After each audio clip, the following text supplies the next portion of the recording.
Okay, uh, we're good. We have a minute or so.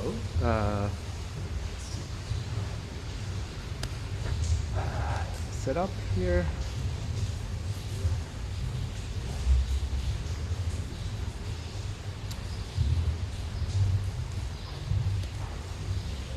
So, welcome everyone, either again or the ones that are just joining. We are beginning our seventh presentation of the day. Happy to say that I'm doing it well in the seventh hour. Um, we are joined now by Linda Schilling Cuellar, who is joining us from Chile. Uh, unless you're traveling, I would assume you will be there. I don't know if it's from Santiago or Valparaiso or near, but thanks, Linda, for joining us. I have to say that I met Linda some years ago in in a street corner in New York City in a very rushed situation, and and I think since then in which I really couldn't have a conversation for other reasons. I needed to continue, and I'm happy that finally we're making that time to have that conversation and learn more about your work. So thanks for joining, Linda. Linda is an architect and urban designer from Chile. Studied architecture in the Universidad Técnica Federico Santa Maria from Valparaiso in Chile, and MS in urban design from Columbia University. Um, she is currently working on a project titled Extractive that we might or may not see, but elaborates about extraction economies by examining copper mines or former copper mines in Chile and other forms of extractive economies and practices. She was also recently, her work recently shown as part of the critical cooking show of the Istanbul Design Biennial with a project about the avocado toast, which is, if you are not familiar or haven't seen, please go and see it. She's also a founding partner of Ahora, research and design practice with Claudia Studidio, who, and with it, they develop questions related to methodological approaches to the discipline of architecture, exploring narrative tools and issues of scale and accountability in the context of extractive economies. With that brief intro, I'll let you with Linda. Thanks so much.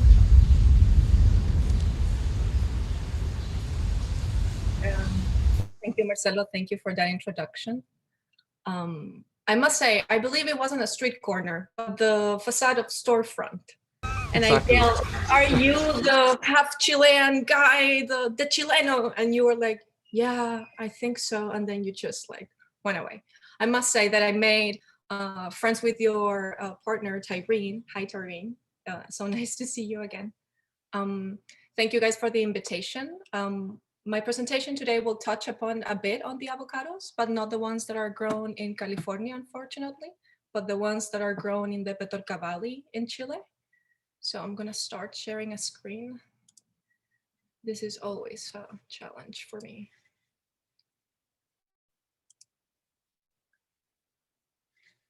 Are you guys seeing the presentation? I think so. Yes, it's right. Okay, perfect. Okay.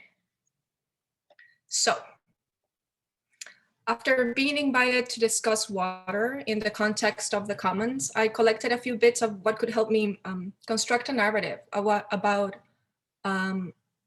how I can bridge my work in Chile with the situation in the United States. In April 5th, Kamala Harris told to the press gathered outside a water treatment plant in Oakland, "For years, there were wars fought over oil. In a short time, there will be wars fought over water. And that water projects proposed by the Biden administration would address equities and inequities of distribution and access to clean water, especially clean drinking water. She said so over what happens in Flint, Michigan, but for more than a decade, unequal access and distribution of water, of drinking water for many people in the Petorca Valley in Chile is the new normal. Water trucks from the central government provide water to scattered communities that cannot pump water from their aquifers due to the depletion of the resource.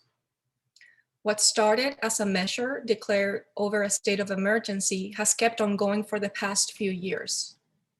But here, instead of lead pipes, the situation is triggered by agriculture and its prize export, avocados. Agriculture represents roughly 85% of water usage in Chile, followed by the mining industry, which accounts for roughly 7% of the water demands. In Chile, water is a contested issue. Due to legislation introduced in 1980s that vested upon water the possibility to be considered property that could be traded on a water market. This piece of legislation had a tremendous impact because it separated water from land. It alienated rivers from its landscape in order to commodify them. Water rights could be sold off to interested parties in other basins, adding to the mismanagement due to failure of understanding the quote-unquote nature of the resource at hand, which cannot be circumscribed to land property lines. This legislation, at its core, interpreted that the water market would promote competition drive innovation, and that the resource would be managed adequately by all parties involved.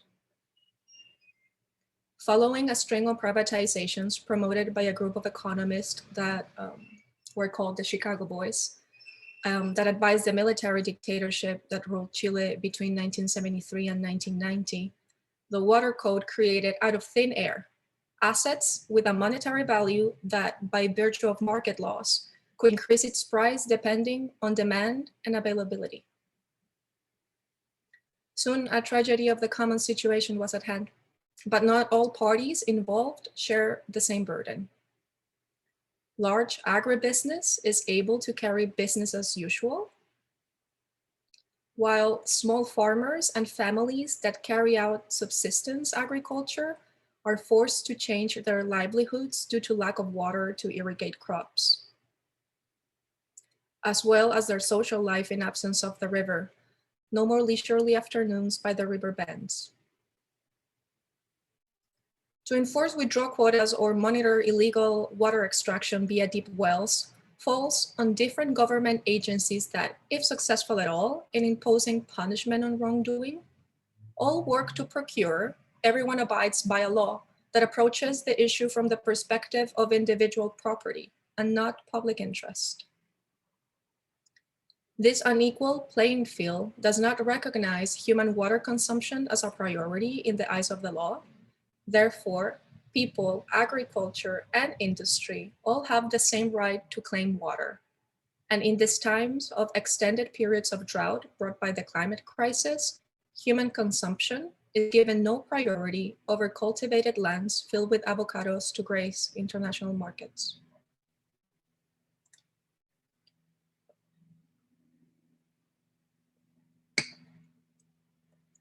If agriculture works in a somehow distributed manner along the agricultural valleys of Chile's central region, mining operates at massive singular infrastructures that start high in the Andes, from waste rock dumps by the site of open pits that start to affect rock glaciers buried underneath the waste, to tailing ponds that flood valleys and interrupt river flows, to finally port infrastructure that deposits copper sludge in ships to reach refineries in China, leaving behind co-opted nature-based solutions to return water back to the environment in eerie eucalyptus plantations like the ones seen on this image that belong to Los Pelambres mine in Los Vilos. Water is at the core of both of these economic activities, mining and agriculture. Water is often misunderstood, just another element in the assembly line of production. The president mentioned during a speech announcing the building of 26 dams that water from rivers is lost to the ocean. This was June 2019. But the phrase keeps coming back as a bold achievement of man over nature, failing to comprehend that water is vital to each of the ecosystems that supports along its way. To go against the flow of water is not just by the action of holding it via reservoirs like the ones in here, Chacrillas, which holds the water of the Rocin River in Putendo Valley.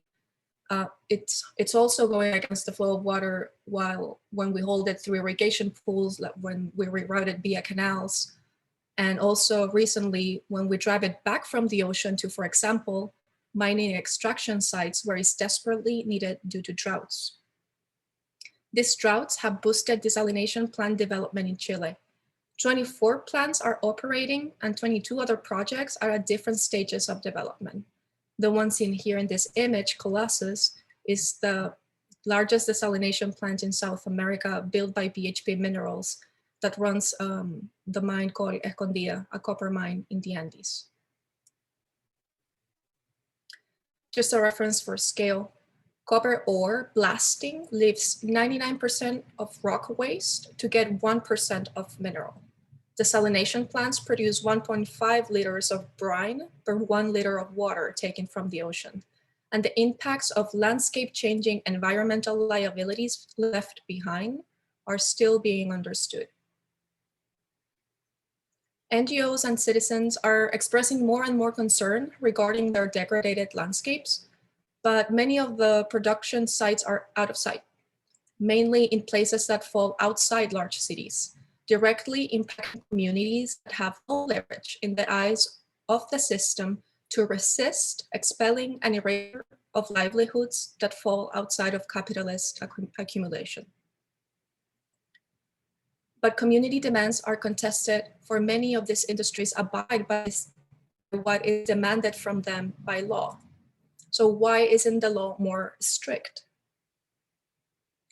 In Science and Environment in Chile, a book published by MIT Press in 2018, Javiera Barandiaran, a scholar on environmental politics, argues, Chile, I'm quoting her, Chile has not invested in environmental science labs, state agencies with in-house capacities, or an ancillary network of trusted scientific advisors, despite the growing complexity of environmental problems and increasing popular demand for more active environmental stewardship. Unlike a high modernist empire state with the scientific and technical capacity to undertake large-scale projects, Chile's model has been that of an umpire state that purchases scientific advice from markets. The purchase of scientific advice is due to a past failure of academia of building knowledge around carrying capacities, of not building knowledge around carrying capacities or ecological baselines, because knowledge production has been historically linked to economic activities that bring development, a mindset that alongside with being modern recedes as we approach it. These economic activities in the last 50 years have taken a deep turn to material export, basing our entire country's wealth around extraction. The pollution and endangering of water bodies was at the center of the 4 environmental conflicts presented in Barandiaran's research. All of them made the news. In this image, we can see farm salmon industry that dumped waste on archipelago waters in the south. Another case was Celulosa Arauco, a paper and pulp mill that polluted waters that killed blackneck swans. Pascualamba, a gold mine operated by Barrick on both the Chilean and Argentinian side of the Andes, threatening rock glaciers. And the Hidroicen project consisted of 5 dams built on 2 rivers in part of Patagonia. The project was eventually not built.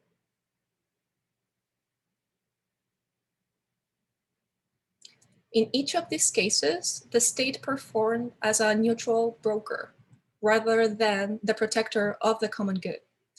And it intervened only after public outcry turned to litigation as a method to prevent further environmental degradation. In the Chilean constitution, nature has no legal personhood. The rights are given to people, not the environment, which is something to advance in the new one. Today, we are less than a month away from an election of the representatives that will write the new constitution in a process that started with the civil unrest of October 18, 2019. Society at large views the rights of nature as rights to be acknowledged in the new constitution.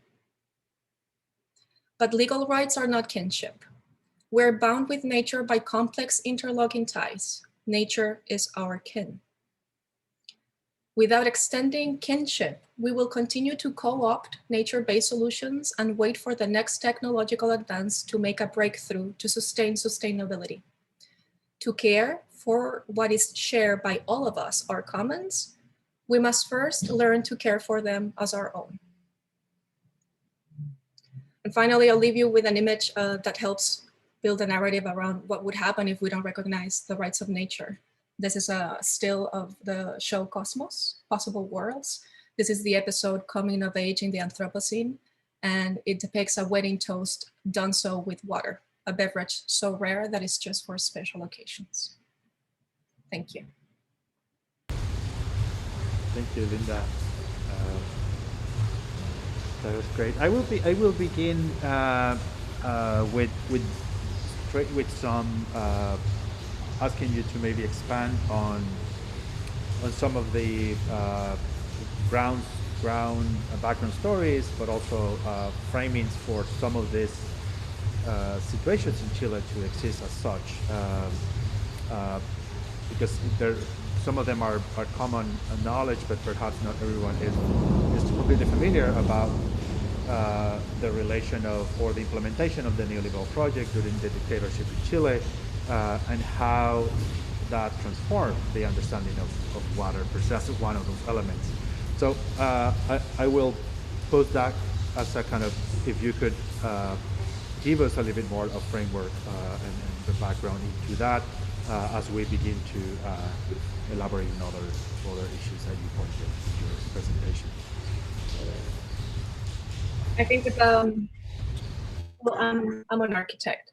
I'm by no means an expert on politics or biology, forestry, but lately I've been trying to make sense of all of the factors that play a huge role in how we inhabit our land. So regarding your question, like to expand on the neoliberal project, the neoliberal project somehow, I believe, was also depositing a lot of faith in the idea of advancing and development, and to be a developed country in South America. In order to be a developed country, Chile needed money. And where do you source the money? But by selling, for example, your pension system, highway buildings, or water rights. So I believe, and actually it feels very much true until this day, the mirage of development keeps carrying us forward, and people are not yet truly open to see the impacts that that economic project has had in Chile, especially regarding the environment, because that's where most of the country's wealth lies. It's not really our pension system, but it's the copper, it's the forest, it's the salmon industry in the south. So the one thing I do believe is that eventually we're starting to see the collapse. The amount of social unrest and civil participation in discussions about the environment have come to realize that this is a situation that is getting out of hand because the scale of it. There's nothing wrong with growing an avocado. I have 2 avocado trees in my backyard. There's nothing wrong with being a miner. But the thing is the scale. And the scale is not because we need to be fed, it's because we need to make a profit. And this is where you start tipping the balance. And the unfortunate situation for Chile is that it never built the somehow ground knowledge for understanding what to demand. So for example, whenever a mine came and like just blasted the Andes and started creating new hills, Los Pelambres mine is a mine, it's an open pit mine with waste rock dumps that kind of like redraw the limit between Argentina and Chile. It's a very weird situation that's happening up there, but it's happening out there, out of sight, out of mind. And the thing is that, as I was saying, when they started doing that, there was a notion that rock glaciers were a thing. Rock glaciers do not look like icebergs. Rock glaciers just look like dirt, but they are important water reservoirs. So by remote sensing and the development of technology the last few decades, we've been able to understand that there's a huge ecological impact also happening up there at the tailing pond and at the port facility affecting the fisherman's wharf. So it's a thing where knowledge is advancing as well as technology is advancing. And now we're realizing that we were not taking proper care of our environment.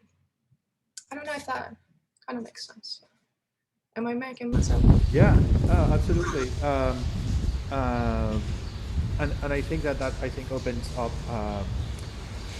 I think to elaborate on some of these tensions between the idea of promise, the idea of development, and I'm bringing this because there were within the dictatorship arguments made about development, right, in favor of development, as if that will kind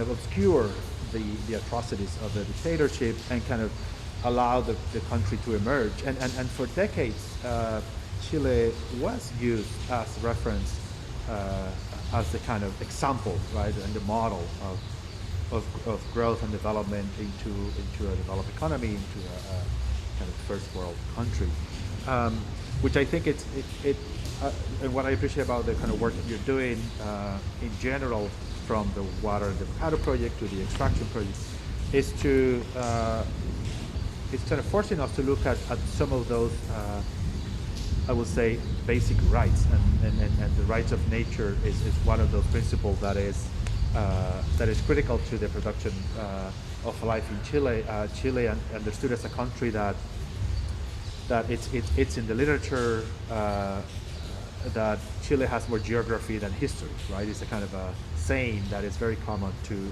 the context of Chile.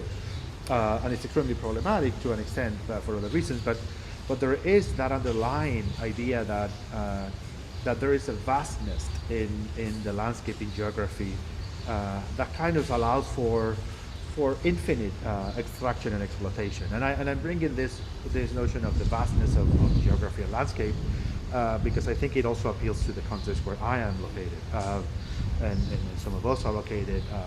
And I'm not referring exclusively to Texas, but also to the context of the United States, which is understood as a territory that is vast and kind of infinite, infinite in resources, infinite in powers, but it is through policies imagined and conceived here that these territories like Chile and somewhere else, Luciana was also mentioned in Brazil as an example, have developed other sort of practices that are always under the kind of guise of exploitative conditions. So I wanted to ask a little bit more about if you could tell us from these more recent work on the Extractopia and the mines and so on, if you have been able to find, for example, the distribution of copper in Chile, or the manufacturing and extraction of it, what is being made with that? Because I think where is that copper going, and how it is being used, and what are the other things? Because I think there is something maybe that at a material level can help us also connect some of the realities of the extraction, not as something that exists detached from our daily lives, but also that also allows and frames our daily life to, or make it possible, right? Because I'm sure that there is things related to cables and fiber optics, or many other things like electricity and so on. So if you can tell us a little bit more about that from what you're talking.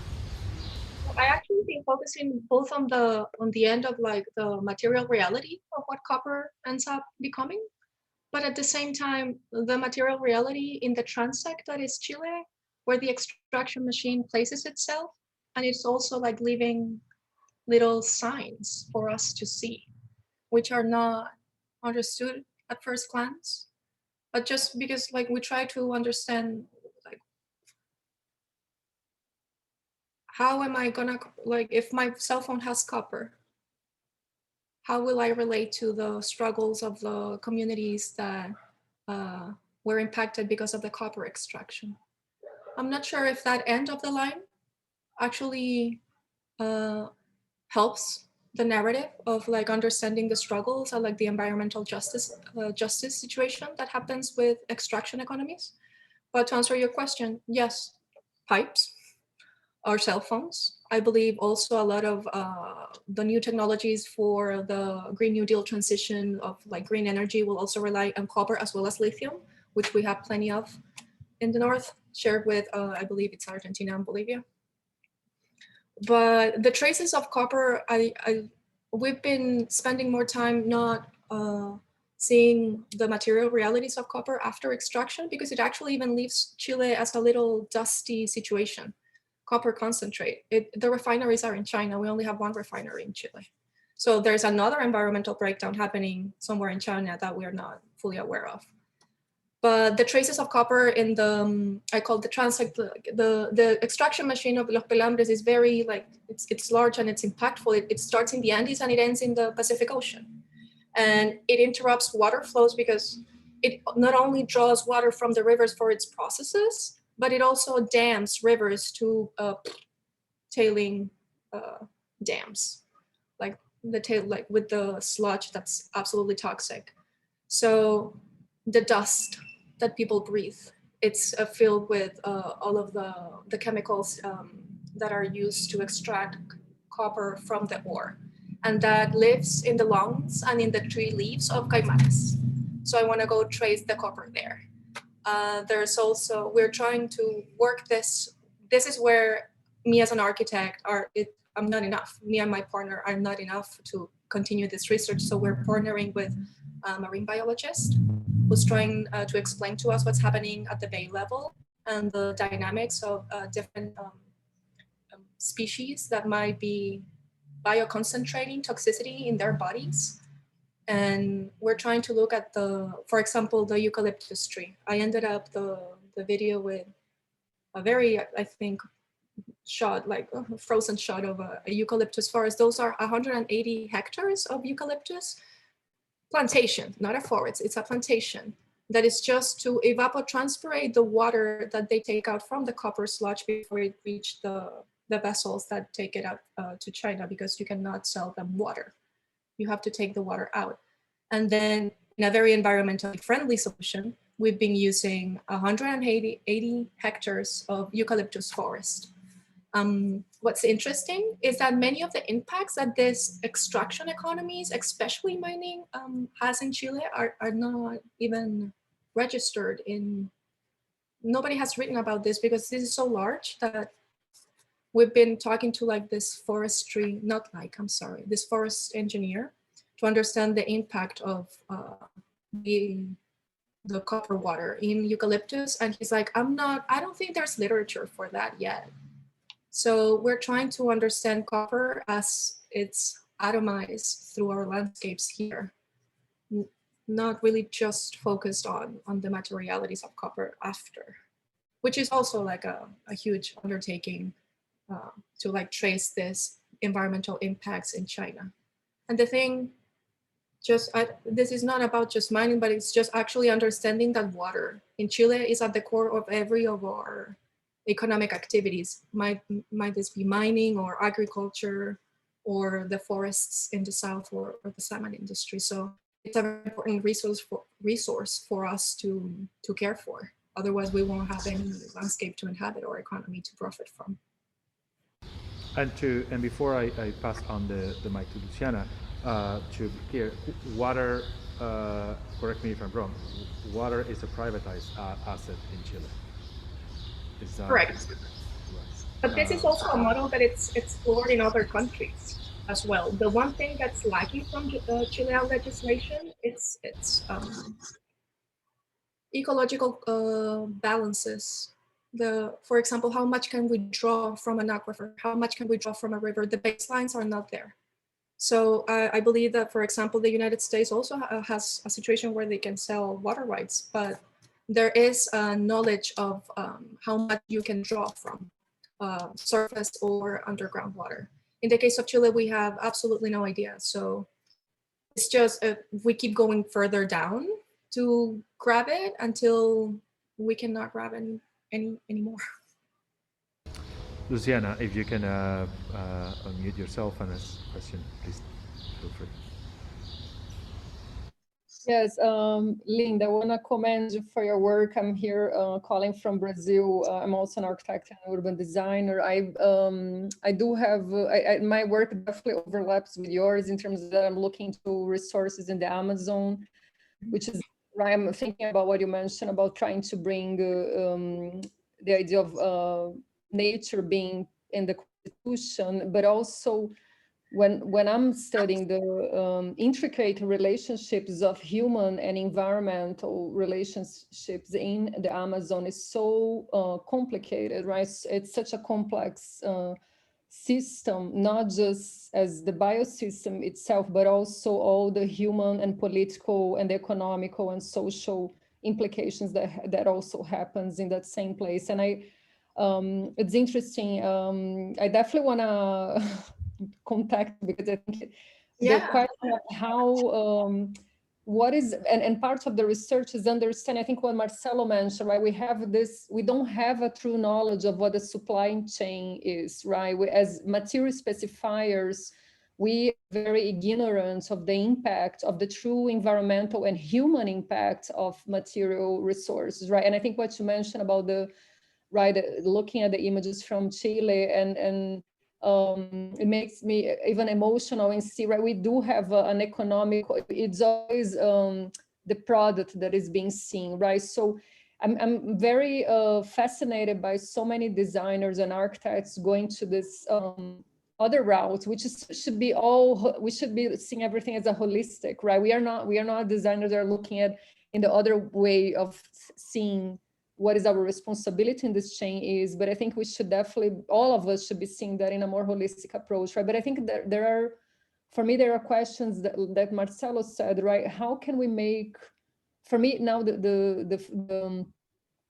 my work here is trying to make the designers understand that impact as material specifiers, right? So we have to look into the source, right? Where that's coming from, but also it's really hard how to create, right? Like Marcelo said, how can we truly connect one thing that we are using in our daily lives with something else, and how that happens in terms of environmental and social impact, right? So for me, they struggle, not the challenge, not the struggle, I would call the challenge, because I'm still trying to figure out how to find ways of promoting the work, advertising through exhibitions,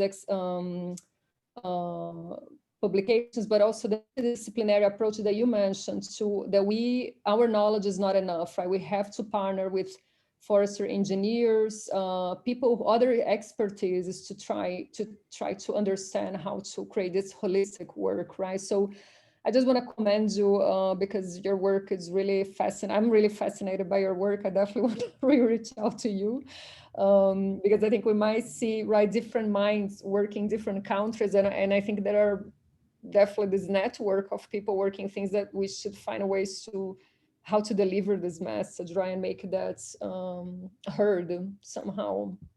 Anyway, thank you for your work. Thank you. Well, I think it's I've been thinking a lot about the empathy situation. How can we be how can we actually be empathic,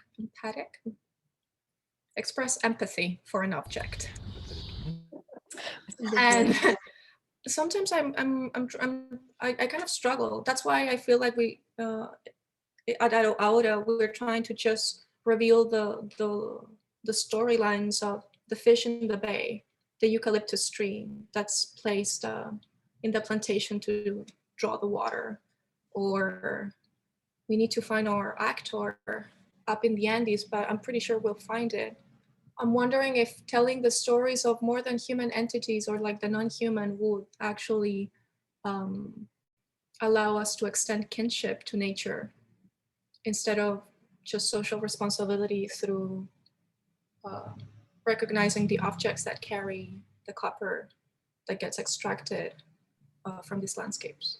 No, totally agree. Totally agree. And I think mapping the social relationships in Amazon and all the land issues of land grabbing and land invasion, right? And wood being extracted from preserved lands. And it's so massive. It's like a no man's land. We say here in Brazil that it's things there are resolved under the gunshots. And it is true, right? It's a war every single day in the Amazon for those resources. And people are being killed. It's very ugly. So Yeah. I think funny that you mentioned it. Today I was like watching this documentary about Chico Mendes. Oh, yes. And he was shot by the cattle ranchers. He was a rubber tapper, and he got killed by the cattle ranchers. It's very ugly, right? And how exactly we unveil that, but also bringing a level of consciousness and the responsibility from all of us who are part of that chain into, right? All of us, we have a role and an impact and a responsibility in that chain. So how exactly to portray it or show that, right, through research and publications. Anyway, I'm very curious about your work, and thank you for beautiful work. Thank you, Luciana. And Linda, I wanted to go back a bit to one of your comments about, which I have in quoting here, where you mentioned that the state basically acts as a neutral broker in the kind of process of distributing and managing resources and so on. I wanted to parallel that a little bit with maybe a state with architecture, but also stay with architects, if I may, for a moment, to make that connection. Because I think that comment a little bit appealed to a kind of disengagement of what is being, let's say, negotiated trade, but also what is at stake. And it presented itself as a kind of independent, neutral agent. And I believe that many times, in a traditional sense, architecture and architects participate in a very kind of neutral way, similar to that kind of neutral broker, to how we actually engage with the things that we may be asked to engage and participate with. And why I'm trying to bring this is because I'm interested in bringing another kind of layer to what your work, I guess, implies as well, that relates to practices of, greatly motivated by practices of colonialism. So like extraction is a practice of colonialism, of territories, of places, and of bodies. And I think that I was wondering if we could maybe move a little bit into that dialogue between a little bit of the politics of extraction in relation to the formulation of Chile as a country that being such a kind of class-centered country repeats the model of colonialism in itself. And I wondering if you could, or you had thoughts about that idea of how architecture participates, particularly in the context of Chile, just as a kind of example. It doesn't mean that it has, because I'm sure that there are plenty of examples where not all about architecture is precisely related to being complicit with those systems. But I'm wondering if you can elaborate on either where that happens or where it doesn't, as a kind of pairing a little bit with your research. I'm trying to think a little bit about how we take lessons from that into the educational space. If that. Well, that's yeah, I mean, let me gather my thoughts. Coloniality, class, architecture. Well, like maybe 3 ideas around this thing, maybe not fully formulated as an answer to your question, but just reflections I've had around the topic.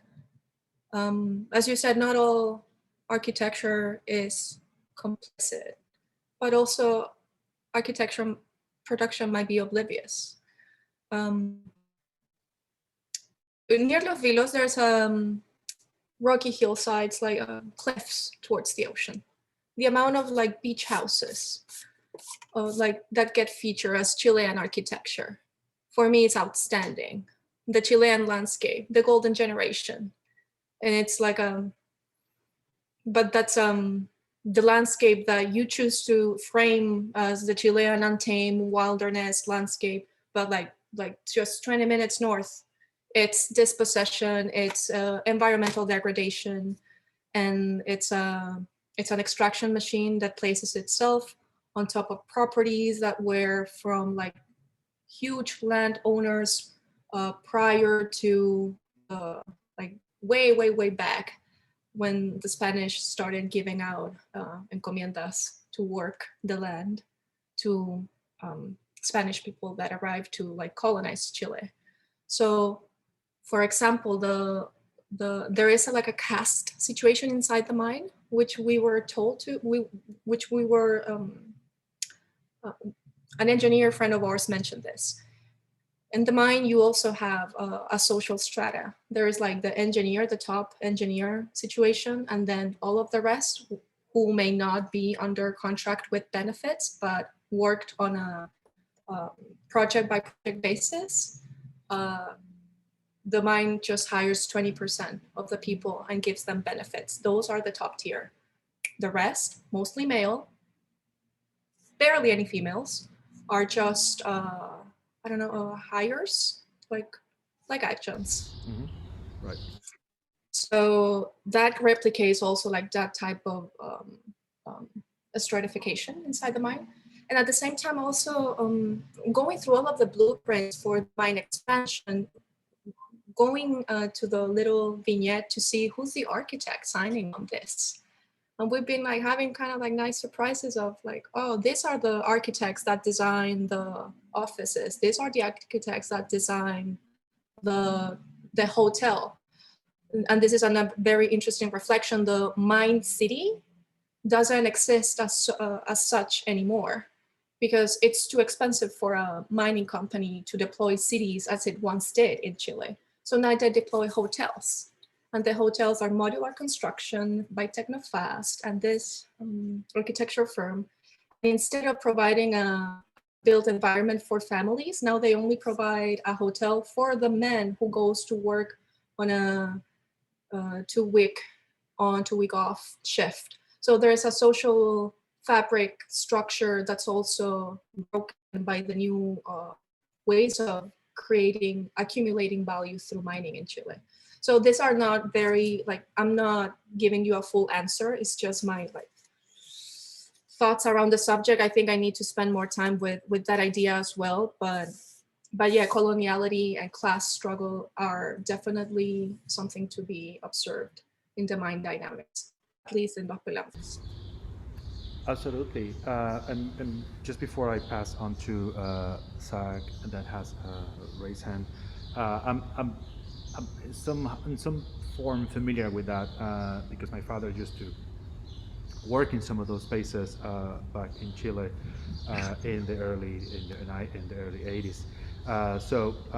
I visited some of these locations and saw some of these buildings, residences, and I know that there's all this sort of layered strata of groups and who participates in which models and which. So I think that is also a very kind of architectural manifestation of the large phenomena that I think that one is the one that is completely kind of straight and clear. So I think there's a lot of interesting things there too. So Zach, feel free to unmute yourself and join.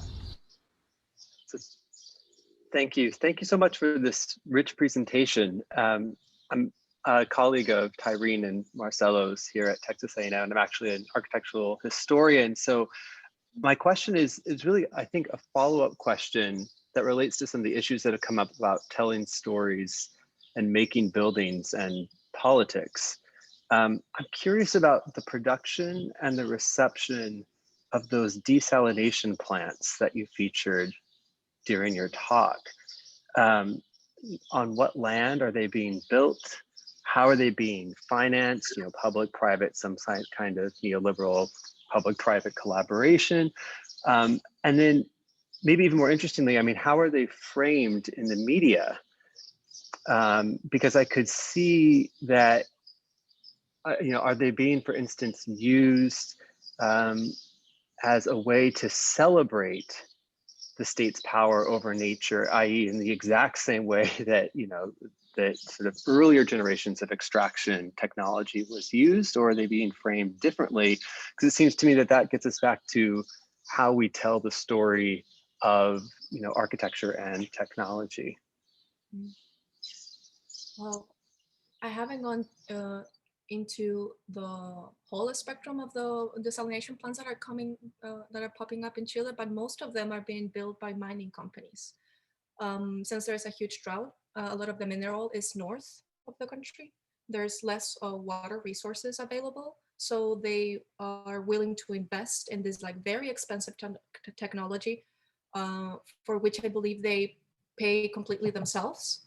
And the water is for the processes, not people. When they open up the consultation process of the citizens' participation to understand what the project's going to do in their environment, sometimes they neglect to reaffirm that this water is for the mining processes, not for human consumption.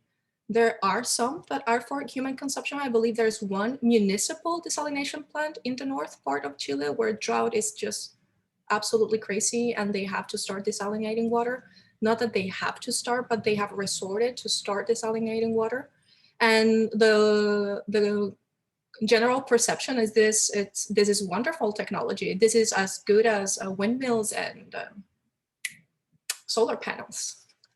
So the impacts of the emissary and the intake point are not fully disclosed, also are not fully understood. It depends on the shape of the bay. So this is where so many layers come to interact. It's not just one technology, it's just where you place that technology, understanding the geography.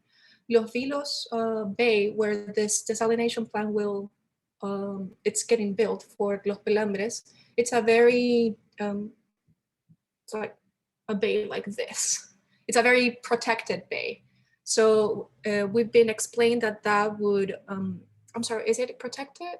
No, it's like, it's open, I'm sorry. It's like open, so the marine currents would dissolve any impacts of temperature and salinity that the emissary will deposit in the water.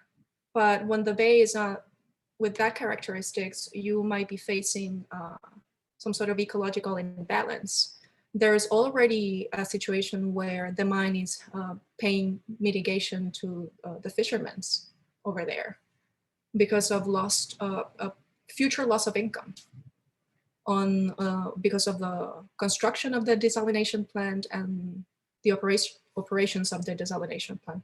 But mostly for many people, as long as you're not like living in near vicinity, you see it as a huge achievement by the Chilean government that put its foot down and demanded that the mines would get their water from the ocean. Thank you. I mean, that's fascinating and frightening all at the same time. I mean, really interesting too to think about in juxtaposition with, you know, this tradition, as you mentioned earlier, of celebrating these seaside villas. And just sort of the issues of sort of public versus private, but also relation to nature that brings up. Thank you so much. Linda, as we begin our last 10 minutes, I wanted to go back a little bit to the rights of nature. And because I wanted to hear a little bit more on what constitute nature in that description or in that sentence or in that idea. Because this, I will use this as a way to begin to actually bring back a little bit of a couple of hours ago discussion on language that will also continue after this presentation, and how nature is it's being understood in this context of the rights of nature, in the context of Chile in particular. If there is something specific about it that we should consider differently from understanding nature in some other context. And I bring in this as a question that may entail topics related to indigenous culture, to the, you mentioned the Constitution as a kind of a protocol, legal framework that does not necessarily include nature as an entity or subject. So, and of course, Chile has also a kind of complicated history with the treatment of its indigenous people, and the South, and the culture of the people in Chile has greatly really understood the role of nature, like many other indigenous cultures as well. So is there a discussion about how those may be part of this unprecedented effort of rewriting a constitution for a modern country, which will begin to happen soon in Chile?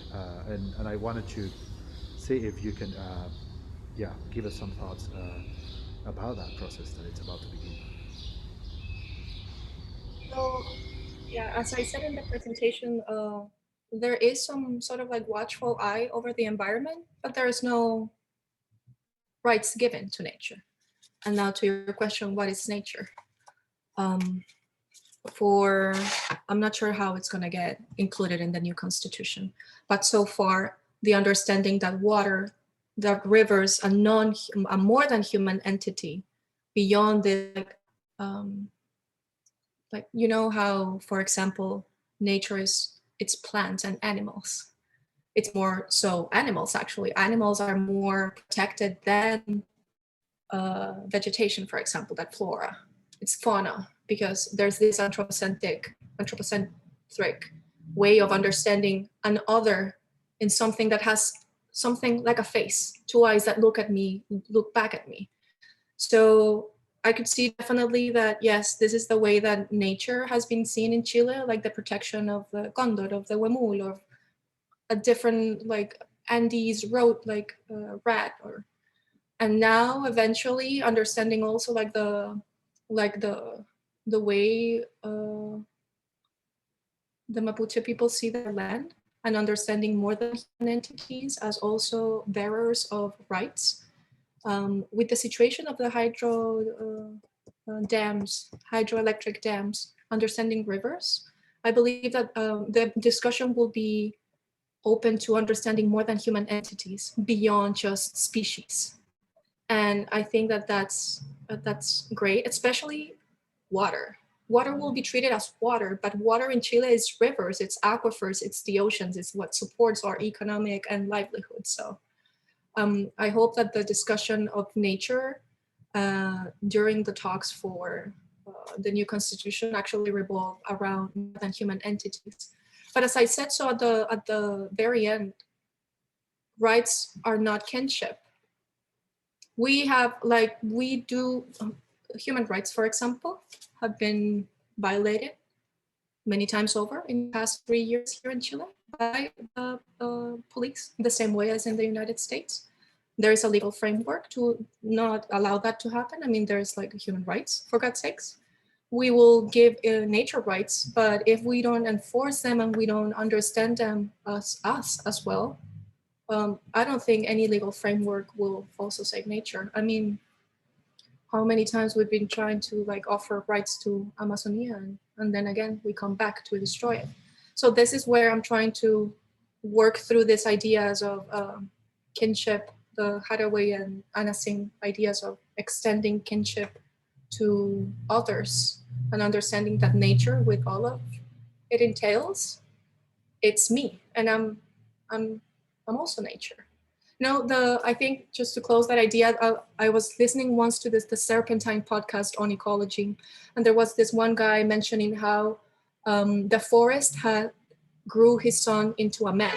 the forest fed my son and grew him into a man. The forest did that for your son.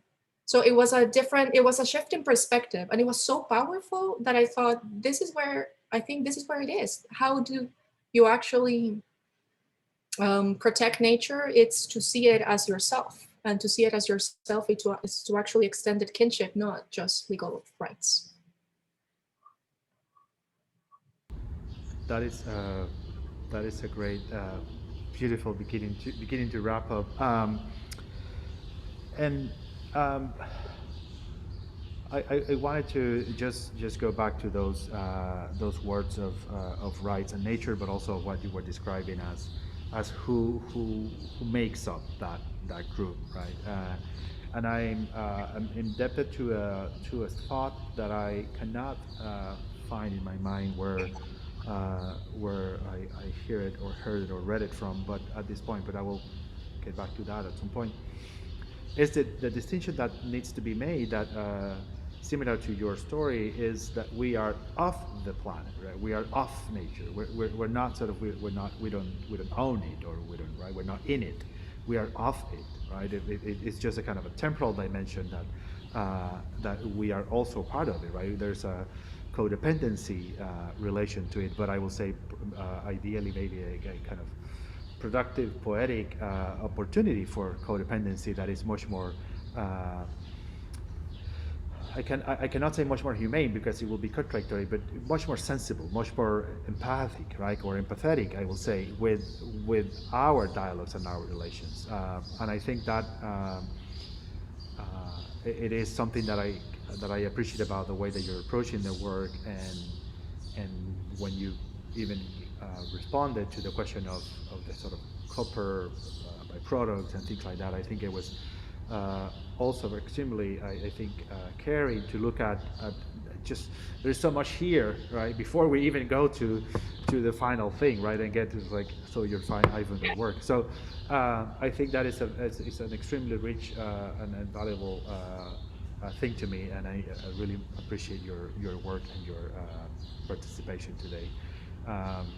If there's any other comment or thought from the audience, feel free to jump in.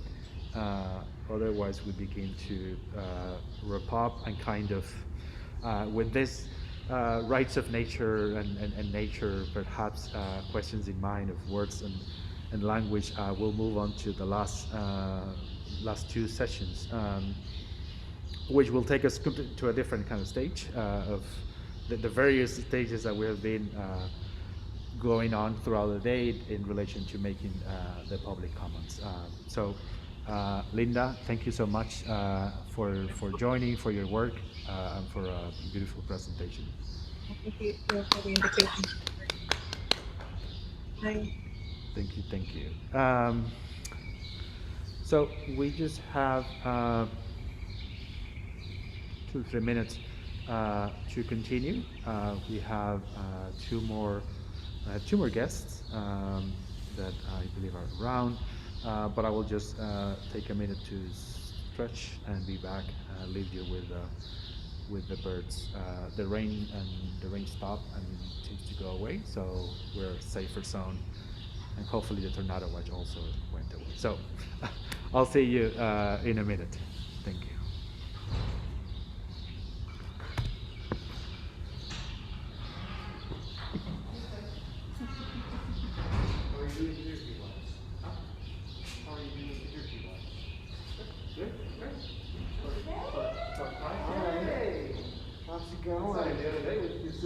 I know. I was starting to think that he was like, where is he? Maybe he's not here.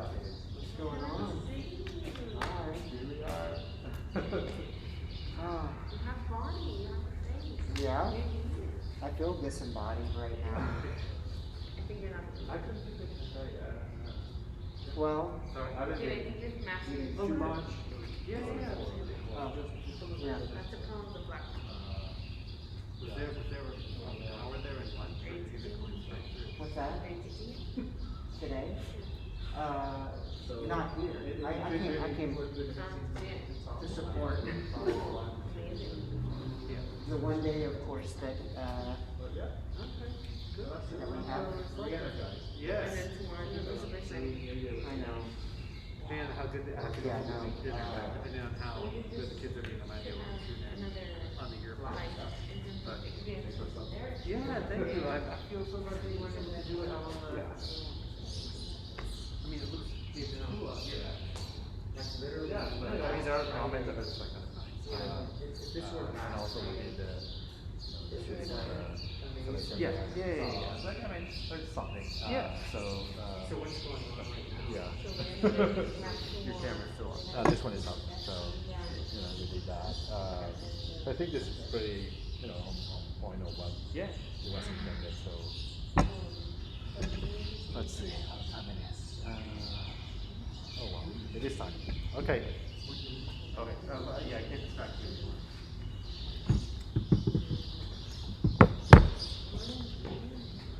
Okay. Hello. Hi, Mira.